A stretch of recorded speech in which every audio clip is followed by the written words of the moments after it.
को, अपने मून को, ठीक है। तो आप लोग हो किस स्कूल से? ओ, और किस क्लास में हो आप लोग? बस एक ही बच्चा 4 से है? ओ, तो सर शो शुरू से करने से पहले कुछ इंस्ट्रक्शन है कि अपना फोन साइलेंट पे कर दीजिएगा, और अगर वीडियो बना रहे हैं तो फ्लैश लाइट ऑफ कर दीजिएगा, ठीक है। तो बच्चों एक काम है, आप लोग अपनी आंखें बंद कर लीजिए, और बड़ों से भी कहेंगे कि आप लोग अपनी आंखें बंद कर लीजिए। सारे, कोई चीटिंग नहीं, आंखें बंद। अब आप लोग अपनी आंखें खोलिए। क्या है ये? पृथ्वी, जिसपे हम लोग रहते हैं। तो आप लोग हमारी पृथ्वी में कुछ रंग देख सकते होंगे। तो बच्चे एक एक करके बताए कि आप कौन कौन सा रंग देख सकते हैं इसमें। और व्हाइट हो गया। तो व्हाइट हमें क्या बताता है, कोई बता सकता है? पानी? No. नहीं, क्लाउड्स यानी कि बादल, और ग्लेशियर्स, ये है ना बर्फ, जो हमें पता है नॉर्थ और साउथ पोल में जमा रहता है ग्लेशियर्स, ये होता है व्हाइट कलर का। अब आइए हम लोग आते हैं वापस। जो ग्रीन कलर हमें क्या बताता है? ग्रीन कलर क्या बताता है हमें? हाँ, जहाँ पर पेड़ या पौधे हैं, अधिकतर जहाँ पर वृक्ष है, फिर पेड़ पौधे है या फिर जंगल है। और येलो कलर हमें क्या बताता है? पानी। येलो कलर का कौन सा पानी होता है बच्चों? येलो कलर हमें बताता है पठारी जगह, जहाँ पर रेगिस्तान है, जहाँ पर हम लोग का घर है, जहाँ पर खेती नहीं होता है। और अब आते हैं पानी पर, जो आप लोग बता रहे, तो वो है हमारा ब्लू कलर का, यानी कि नीला रंग का। और हमारी धरती के बारे में बताया जाए तो हमारी धरती पर 3/4 पानी है और 1/4 जमीन। अब आइए हम लोग दिखाते कि हमारी जो धरती है वो है किस गैलेक्सी में, यानी कि देखिए, ये है हमारी गैलेक्सी, यानी कि मिल्की वे गैलेक्सी, आकाशगंगा। तो यहाँ पर आप देख सकते हैं इतने सारे रंग है। कोई मुझे बताएगा कि यहाँ पर कोई सन को देख सकता है क्या? कोई? हाँ, यहाँ पर हम लोग सन को इसलिए नहीं देख सकते क्योंकि सन से भी बहुत बड़े बड़े तारे होते हैं गैलेक्सी में हमारे। तो यहाँ पर भी आप कुछ रंग देख सकते हैं, है ना। कौन कौन से आपको रंग दिखाई दे रहे हैं यहाँ पर? जवाब देना है आप लोगों को। यहाँ पे कौन कौन सा रंग दिखाई दे रहा है आप लोगों को? लाल, ब्लू, येलो। तो अगर हम बताएं कि जो सबसे बूढ़ा और सबसे गर्म जो तारा होता है उसका रंग होता है ब्लू, यानी कि नीला कलर। और उससे जो हॉटर यानी कि उससे थोड़ा सा गर्म तारा जो होता है उसका रंग होता है येलो और व्हाइट कलर का। और जो न्यू बॉर्न या फिर नया जन्म हुआ तारा है उसका रंग होता है येलो और रेड और ऑरेंज कलर का। अब यहाँ पर एक आप लाइन खींचा हुआ देख सकते हो बाबू, यहाँ पर आप लोग लाइन खींचा हुआ देख रहे हो ना, इसका नाम है अल्फा सेंटोरी। तो यहाँ इस पॉइंट पर 3 तारों का समूह है, यानी कि अगर उन 3 तारों का नाम बताया जाए तो एक का नाम है अल्फा सेंटोरी ए, दूसरा का नाम है अल्फा सेंटोरी बी, और तीसरा का नाम है तीसरा का नाम है प्रॉक्सिमा सेंटोरी, जो हमारे अर्थ से यानी कि हमारी धरती से दूसरी सबसे नजदीकी तारा है। तो सबसे पहला नजदीकी तारा कौन सा होगा? कौन सा होगा? सूर्य। सूर्य एक तारा है जो हमारी धरती से सबसे नजदीकी तारा है, और दूसरा जो सबसे नजदीकी तारा है वो है प्रॉक्सिमा सेंटोरी। तो अब कितना दूर और कितना पास है प्रॉक्सिमा सेंटोरी हमारी धरती से? तो ये है 4.2 लाइट ईयर्स अवे। यानी कि लाइट ईयर्स के बारे में कहा जाए तो जो हम लोग रोशनी का जो रफ्तार है उससे अगर चले तो हमें 4 साल और 2 महीने लगते हैं। अब ये रोशनी का क्या रफ्तार है? तो 3 लाख किलोमीटर पर सेकेंड। अब अगर हम लोग प्रति सेकंड 3 लाख किलोमीटर की गति से चले तो हमें प्रॉक्सिमा सेंटोरी तक पहुंचने के लिए 4 साल और 2 महीने लगते हैं। अब आइए हम लोग अपना तारा देखते हैं, जो हमारे सबसे नजदीकी तारा। कौन सा सबसे नजदीकी तारा है हमारे धरती से? सूर्य। तो देखिए ऐसा कुछ दिखता है हमारा सूर्य, देख रहे हैं? और गर्म फील हो रहा है आप लोगों को? गर्म फील नहीं हो रहा है क्योंकि एक इमेज है। तो जैसे मैंने आपको पहले कहा, जो न्यूबॉर्न स्टार होता है वो होता है किस कलर का? रेड और ऑरेंज कलर का। तो अगर हम सूर्य के बारे में कहें तो यहाँ पर आप एक धधकता हुआ, मतलब धधकता हुआ चीज देख रहे हैं ना येलो कलर का, ये है सोलर फ्लेयर्स, जो बनता है हीलियम और हाइड्रोजन के टूटने और जुड़ने की वजह से। अगर हम सूर्य के बारे में कहा जाए तो इसका जो सबसे ऊपरी परत होता है जो कि गैस का बना होता है, उससे हम कहते हैं कोरोना। अब कोरोना सुन के आपको बीमारी का नाम तो नहीं याद आ रहा है? नहीं, ये पहले से इसका नाम है कोरोना, ठीक है, जिसका तापमान 10 लाख मिलियन सेल्सियस होता है। यानी कि अगर हम यहाँ पर सूर्य के इतने करीब, जितने करीब हम लोग बैठे हैं, अगर उतने करीब रहे तो हम लोग एक क्षण में गैस में तब्दील हो जाएंगे। जैसे हम लोग कुकर की सीटी से हवा निकलते देखते हैं ना, उसी तरह ना जलने का दुख होगा ना जलने का एहसास होगा। तो जैसे सूर्य ग्रहण है तो सूर्य ग्रहण भी लगता है ना। तो हम लोग सूर्य ग्रहण में कोशिश करते हैं ना कि हम लोग सूर्य को देख सके एक्सरे शीट से। तो आइए, जब हम लोग सूर्य का एक्सरे निकालते हैं तब हमारा सूर्य कैसा दिखता है, इस प्रकार का। देखिए,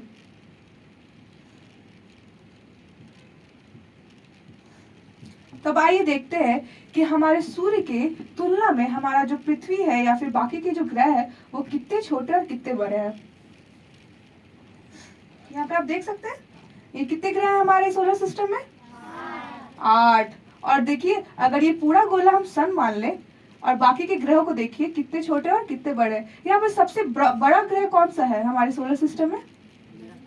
बृहस्पति यानी कि जुपिटर, और उसके बाद सैटर्न यानी शनि ग्रह। तो आइए हम लोग एक एक करके शुरू से हमारे प्लैनेट्स यानी हमारे ग्रहों के बारे में जानते हैं, ठीक है। तो ये बताइए, ये कौन सा प्लैनेट है? मून। आप लोग एक बार क्लैप कर लीजिए अपने लिए, क्लैप कर लीजिए भाई। लेकिन आपने गलत जवाब दिया है, ये मून नहीं है, ये है मरकरी यानी कि बुध ग्रह। तो यहाँ पर आप छोटे छोटे गड्ढे देख सकते हो, है ना, यहाँ पे गड्ढे दिखाई दे रहे हैं आपको, इसे कहते हैं क्रेटर्स। यानी ये बनते हैं मिट्योर्स और एस्ट्रॉइड के टकराने से। आसमान में बहुत, ये हमारे गैलेक्सीज में बहुत छोटे छोटे नहीं बल्कि बहुत बड़े बड़े आकाशीय पिंड होते हैं जो एक दूसरे से टकराते हैं और कुछ हमारे प्लैनेट से भी टकराते हैं। तो ये जो क्रेटर्स है उन्हीं टकराव की वजह से बनी है। तो अगर टकराव का हम डायमीटर निकालें तो 3 से 13 किलोमीटर तक की दूरी होती है इस गड्ढे की। अब अगर हमारे मरकरी की बात किया जाए तो मरकरी का खुद का कोई वातावरण नहीं होता, यानी कि खुद का कोई एटमॉस्फेयर नहीं होता है। तो जिधर सूर्य का रोशनी पड़ता है उधर तो तापमान ज्यादा होता है, लेकिन सूर्य का रोशनी जिधर नहीं पड़ता उधर तापमान माइनस में रहता है, ठीक है। अब आइए हम लोग नेक्स्ट देखते हैं, ये क्या है बच्चों? अब सही है, मून। ये क्या है? मून। तब हम लोग ने मून जो समझ लिया था मरकरी को देख के, वो इस वजह से था। हम लोग हमेशा मून ऐसे ही देखते हैं ना, ये कोई दूसरा मून भी देखता है। तो ये जो काले धब्बे का जो रीजन है इसका नाम है मारिया, जो हम लोग अपनी पूरी जिंदगी देखते हैं इसी हिस्से को, चांद के इसी हिस्से को, जिसने हमें मरकरी को हमने इसी वजह से मून समझ लिया था। अब आइए हम चांद का दूसरा हिस्सा भी देखते हैं जो कि है ये, जिसका नाम है लूनर हाईलैंड। ये चमकता हुआ हिस्सा हम अपनी लाइफ में कभी नहीं देख पाते, और अगर इसे देखना है तो हमें एस्ट्रोनॉट बनना पड़ेगा। तो कौन बन रहे हैं ऐसे एस्ट्रोनॉट? कोई नहीं। चलिए, हम लोग आज है तो हम लोग यहाँ पर देख सकते हैं हमारे साइंस शो में, है ना, साइंस ऑन फेयर में। आइए देखते हैं हमारा नेक्स्ट प्लैनेट। अब ये क्या है बच्चों, कोई बताइए? ये है हमारा प्लैनेट वीनस यानी कि शुक्र ग्रह। तो अब इसके बारे में कहा जाए तो इसके वातावरण में 90% कार्बन डाइऑक्साइड पाया जाता है, और हमारे सूर्य से ये अगर हमारे सोलर सिस्टम में ये दूसरे नंबर पे आने वाला प्लैनेट है। तो ये सबसे गर्म प्लैनेट होता है हमारे सोलर सिस्टम में, the hottest planet in our solar system. तो इसके एटमॉस्फेयर में हमने जाना कि 90% कार्बन डाइऑक्साइड पाया जाता है, जिसमें ये क्षमता होती है कार्बन डाइऑक्साइड में कि जो सूर्य की जो रोशनी है उसको अपने कब्जे में करने के लिए, कैद कर लेने के लिए, जिस वजह से ये सबसे गर्म ग्रह भी है। अब यहाँ पर एक व्हाइट आप पैचेस देख रहे हैं ना, ये व्हाइट पैचेस है। अब ये क्या है? ये है सल्फ्यूरिक एसिड यानी H2SO4। तो जब इस पे सूर्य का रोशनी पड़ता है तो ये हमारी धरती से चमकता हुआ नजर आता है। तो इसलिए इसका नाम है सुबह का तारा और शाम का तारा, यानी कि मॉर्निंग स्टार और इवनिंग स्टार। और इसका एक और नाम है, और वो कौन सा नाम है? Twin sister of earth. यानी कि धरती की जुड़वा बहन। अब धरती की जुड़वा बहन क्यों कहेंगे, इसमें और इसमें तो कोई सिमिलैरिटी नहीं है। इसमें ये सिमिलैरिटी है दोनों में कि दोनों का जो साइज है वो लगभग सेम है। कितना है, लगभग सेम है। ठीक है, अब आइए हम लोग आते हैं नेक्स्ट प्लैनेट मार्स पे, जो कि है हमारा तीसरा ग्रह हमारे सोलर सिस्टम में। अब ये देखिए ये क्या है, ये इसका कौन सा रंग है, कोई बताएगा ये किस रंग का है? ये इसका रंग कौन सा है, लाल है, भूरा है कि नहीं? तो ये है, इसे जानते हैं लाल ग्रह की वजह, इसे जानते हैं लाल ग्रह के नाम से। अगर आप टेलीस्कोप से भी देखेगा तो भी आपको ये लाल ही दिखाई देगा। तो अभी लाल क्यों दिखाई देता है, तो ये लाल दिखाई इसलिए देता है क्योंकि इस पर पाया जाता है फेरस ऑक्साइड का, बहुत मात्रा में फेरस ऑक्साइड पाया जाता है। अब अगर हम यहाँ पर देखें तो आपको कुछ स्क्रैचेस जैसा दिखाई देगा, ये देखिए, है ना, दिखाई दिया? ये स्क्रैचेस है, पहले यहाँ पे ये कहा जाता है कि यहाँ पे पहले पानी था जो सूखने की वजह से ये स्क्रैचेस रह गया है। अब आइए हम आपको दिखाते हैं हमारी धरती पर सबसे ऊंची चोटी कौन सी है, माउंटेन कौन सा है, एवरेस्ट माउंटेन। तो अगर हम सोलर सिस्टम में बात किया जाए कि सबसे ऊंची चोटी कौन सी, तो वो है माउंट ओलंपस, जो कि यहाँ पर आप देख सकते हैं। हमारा एवरेस्ट जो है वो लगभग 8 किलोमीटर लंबा है, लेकिन ये जो माउंट ओलंपस है इसकी लंबाई है 24 किलोमीटर अप्रॉक्स। ठीक है, तो अगर आपसे कोई पूछे कि सोलर सिस्टम में सबसे ऊंची चोटी कौन सी है, तो कौन सी है, माउंट ओलंपस। और हमारी धरती पर माउंट एवरेस्ट, करेक्ट। अब हम आते हैं हमारे सबसे बड़े प्लैनेट पे, इसका नाम क्या है, जुपिटर, यानी कि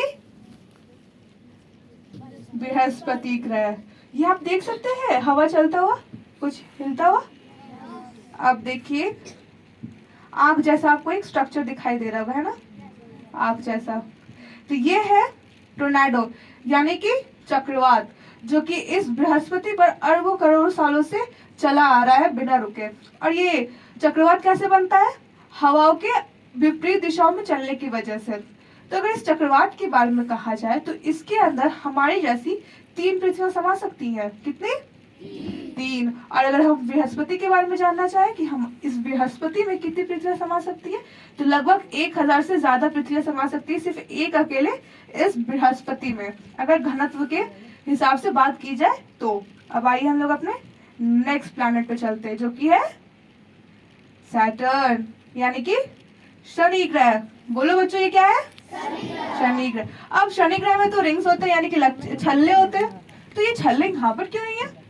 तो बात ये है कि जो हमारा बड़ा सा गोला है वो तो 3D स्ट्रक्चर है, लेकिन जो हमारा प्रोजेक्टर सिस्टम है वो 2D स्ट्रक्चर है। इस पे जो छल्ले यानी कि जो रिंग्स है वो इस पे पहले से प्लॉटेड है। ओके, तो अगर हम लोग सैटर्न की बात करें, यानी कि हमारे शनि ग्रह के बारे में, तो ये जो सबसे कम घनत्व का ये प्लैनेट है, यानी कि इसका सबसे लो डेंसिटी है। तो अगर इसे हम लोग कभी पानी में ऐसा हुआ तो कभी इसे पानी में अगर हम उतारे तो ये पानी में छलने लगेगा, यानी कि तैरने लगेगा। लेकिन हमारी नानी दादी क्या कहती है हमें, ये आपका शनि भारी है कि नहीं? आप लोगों ने कभी सुना है कि नहीं कि ये काम मत करो तुम्हारा शनि भारी है ना?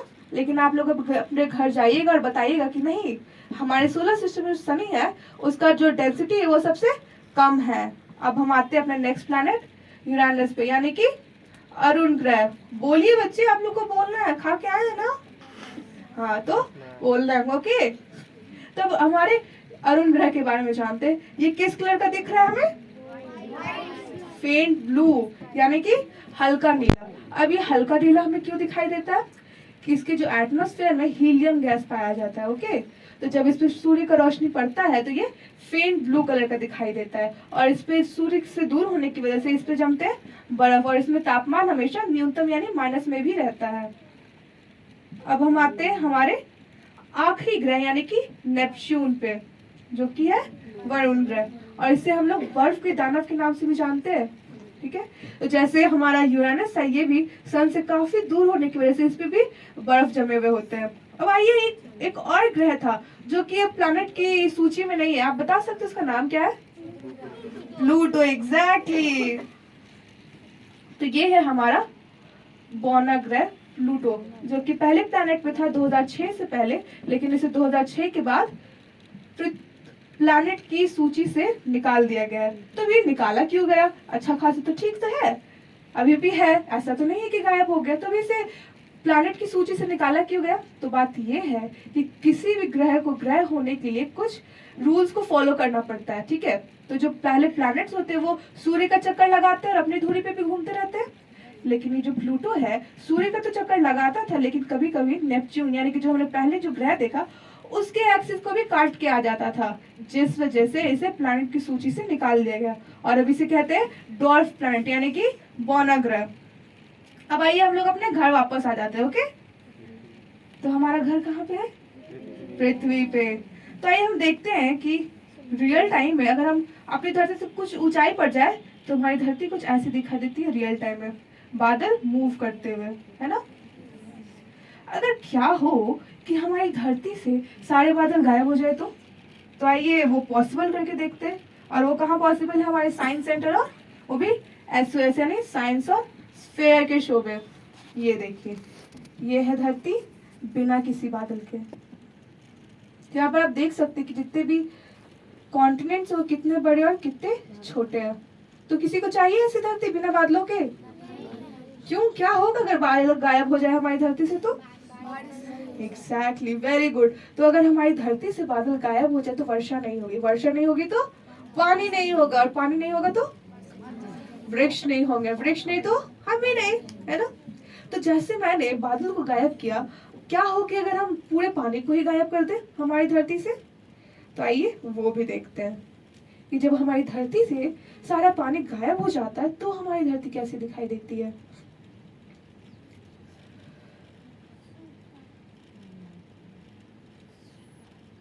ये है धरती बिना पानी के। किसी को अच्छा लग रहा है ये धरती? हमारी जो धरती है वो यूनिक प्लैनेट है। हमारी धरती पर ये लाइफ कैसे पॉसिबल है? बाकी किसी भी किसी भी प्लैनेट पर लाइफ पॉसिबल नहीं है ना। लेकिन जो हमारा ही एक अकेला ऐसा धरती है जो अर्थ है, उस पर लाइफ पॉसिबल है। वो क्यों है? पानी की वजह से। और अगर पानी नहीं सूख जाए तो हम लोग नहीं रहेंगे, है ना। चलिए अब हम लोग आते हैं। जैसे कि हम जानते हैं कि जो हमारी पृथ्वी है वो सूर्य का चक्कर लगाती है, जिस वजह से एक तरफ रात होता है और एक तरफ दिन होता है हमेशा, है ना। ये हो गया। तो क्या हो, इस लाइन को क्या कहते हैं जहां पर सूर्य का रोशनी पड़ भी रहा है, एक तरफ सूर्य का रोशनी नहीं भी पड़ रहा है? तो इसे हम कहते हैं ग्रे लाइन के नाम से। क्या नाम है इसका? ग्रे लाइन और टर्मिनेटर, ओके। अब आइए हम देखते हैं कि रात के समय हमारी पृथ्वी कैसी दिखाई देती है। तो ये सैटेलाइट से लिया हुआ फोटो कि रात के समय हमारी पृथ्वी कैसी दिखाई देती है।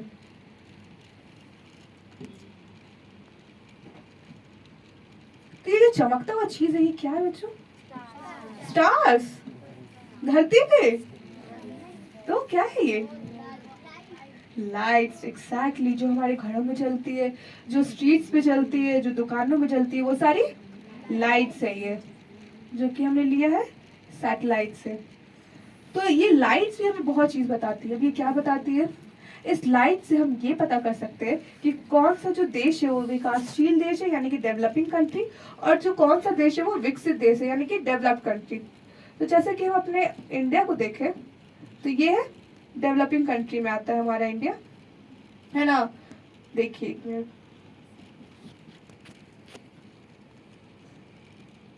ये हमारा इंडिया। यहाँ पर देखिए लाइट का कितनी लाइट्स है। अगर हम यूरोप की तरफ जाए, जो कि एक छिपकली नुमा स्ट्रक्चर है जैसे आप देख सकते हैं, ये है यूरोप की कंट्रीज। यहाँ पर देखिए हमारे हमारे इंडिया के मुकाबले यहाँ पर कितने लाइट्स है, और ये आती है डेवलप्ड कंट्रीज में यानी विकसित देशों में। अब इसी के ऊपर कुछ हम चले जाए तो ये है हमारा नॉर्थ अमेरिका, और यहाँ पर देखिए कितनी लाइट्स है कि नहीं। तो ये आती है विकसित देश यानी कि डेवलप्ड कंट्रीज में। अब आइए हम नेक्स्ट देखते हैं हमारे ट्रांसपोर्टेशन वेज को। तो ये ब्लू और ग्रीन कलर का, रेड कलर का जो हमें लाइन दिख रहा है क्या है बच्चों? कोई बता सकता है? मकड़ी का जाला है क्या? तो क्या है ये लाइन्स? ये है जो ब्लू लाइन हम देख सकते हैं वो है जल मार्ग यानी कि जिससे शिप्स जिस रास्तों से चलती है, और जो रेड कलर का जो लाइन है वो है एयरवेज जिसपे प्लेन्स चलती है जिस रास्तों पर, ठीक है। देखिए जैसा ब्लू लाइन देख सकते हैं ये हमेशा समुद्र से ही गुजर रही है कि नहीं। और जो रेड लाइट्स है वो एयरवेज के लिए है। अब ये बताइए बच्चों, ये सारा क्या, ये जो येलो येलो दिख रहा है ये क्या है? मछली, ये सारी मछली है। और बताइए, और किसी को क्या लगता है मछली है, क्या है? कीड़ा। और क्या है? मछली, कीड़ा हो गया, और क्या है? ये है एरोप्लेन। जो एरोप्लेन चलता है ना, देखिए, तो ये है एरोप्लेन। तो यहाँ पर एरोप्लेन का नंबर बता रहा है। तो जो हमारे इंडिया में जो पर दिन अगर बिना किसी नॉर्मल डेज में, कोई अगर स्पेशल डे ना हो नॉर्मल डेज में, हमारी इंडिया में लगभग 1000 से, यानी 1000 से 1200 की लगभग फ्लाइट्स उड़ती है हर दिन। अगर हम लोग यही चले जाए यूरोप में, यानी कि इस छिपके स्ट्रक्चर पे देखिए, यहाँ पर क्या लग रहा है? बहुत सारे मक्खियाँ, ये भी एरोप्लेन्स है। तो जैसे मैंने आपको कहा कि जो डेवलप्ड कंट्रीज है वहाँ पर ज्यादा फ्लाइट्स उड़ती है और उतरती है ना, तो यहाँ पर भी इसका लगभग है 10,000 से ज्यादा फ्लाइट्स हर डे उतरती है और यहाँ से उड़ती है। अगर हम आए अपने नॉर्थ अमेरिका में, यहाँ पर भी देखिए ये भी आती है डेवलप्ड कंट्रीज में। यहाँ पर देखिए कि एरोप्लेन की कितनी संख्या है उतरने और चढ़ने की। और नेक्स्ट है ये हमारा कार्बन ट्रैकर। यानी कार्बन ट्रैकर क्या? जैसा कि हम जानते हैं पॉपुलेशन बढ़ने से पोल्यूशन कितना बढ़ रहा है कि नहीं। हम लोग रोज देखते हैं कि अब सांस नहीं लिया जाता। जैसे दिल्ली के बारे में सुने कि वहाँ पे सांस लेना बहुत मुश्किल है। दिल्ली सबसे पॉल्यूटेड कंट्री में आती, पॉल्यूटेड स्टेट में आती है वर्ल्ड वाइड भी। तो यहाँ पर बताया है कार्बन डाइऑक्साइड की मात्रा के बारे में कि जहाँ पर अगर कार्बन डाइऑक्साइड की मात्रा बढ़ेगी तो क्या क्या कंसिक्वेंसेस हम लोग को झेलने पड़ सकते हैं। क्या होगा अगर कार्बन डाइऑक्साइड की मात्रा बढ़ जाए तो? बताइए बच्चों। सांस लेने में तकलीफ होगा। फिर जो हमारा ओजोन लेयर है, जो हमें हमारे सूर्य से बचाता है, उनकी हानिकारक किरणों से बचाता है, जो ओजोन लेयर, वो भी खतरे में आ जाता है। वो भी धीरे धीरे करके पतला होते जा रहा है CO2 के बढ़ने के कारण। और अगर क्या हो गया, अगर हमारा ओजोन लेयर हट जाए तो हमें कई तरह की बीमारियां हो सकती है सूर्य की डायरेक्ट रोशनियों के पड़ने से, जैसे कि स्किन कैंसर हो गया, मोतियाबिंद हो गया, ठीक है। और अगर ऐसे ही करके धीरे धीरे करके तापमान बढ़ते रहा तो और क्या क्या हो सकता है? Global warming. अब ग्लोबल वार्मिंग हो गई तो क्या दिक्कत है भाई? तो दिक्कत ये होगा कि हमारे ग्लेशियर्स पिघलना शुरू कर देंगे। जैसे मैंने आपको दिखाया था साउथ पोल और नॉर्थ पोल में जो बर्फ जमी हुई थी वो धीरे धीरे करके पिघलना शुरू कर देगी। तो अगर पिघलना शुरू कर देगी फिर क्या होगा? तो धीरे धीरे करके बाढ़ आना शुरू होगा। जैसे हम लोग देखते हैं ना बारिश के दिनों में कितने पानी आ जाते हैं, कितना बाढ़ आ जाता है। हमें जल जीवन में कितना दिक्कत होता है, हमें चलने में या फिर हमारे स्कूल पहुंचने में। और अगर इसी तरह ग्लेशियर्स पिघलता रहा तो कई सारी जो कंट्रीज है उसके डूबने का भी खतरा बना हुआ है। अब आइए हम लोग चलते हैं हमारे नेक्स्ट। ये है हमारा क्लोरोफिल कॉन्सेंट्रेशन। अब इस क्लोरोफिल का कॉन्सेंट्रेशन क्या मतलब हुआ? यानी कि कहाँ पर ज्यादा वृक्ष पाए जाते हैं और कहाँ पर कम वृक्ष पाए जाते हैं। तो ये जो क्लोरोफिल है ये मिलता है हमारे ट्रीज यानी कि वृक्षों में, ठीक है। तो यहाँ पर आप देख रहे होंगे कलर्स को चेंज करते हुए, है ना। अब ये कलर्स क्यों चेंज करें? ये बता रहा है बदलते हुए सीजन्स के बारे में। तो यहाँ पर आप एक देख सकते होंगे, एक ये है जगह जहाँ पर कलर इतना ही है, मतलब ग्रीन है तो ग्रीन है। ये कौन सा जगह है, कोई बता सकता है?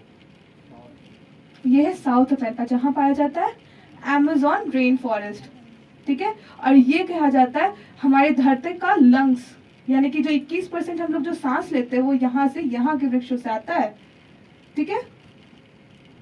अब आइए हम लोग एक लास्ट में वीडियोस देख लेते हैं जो हमारे शो के लास्ट में है।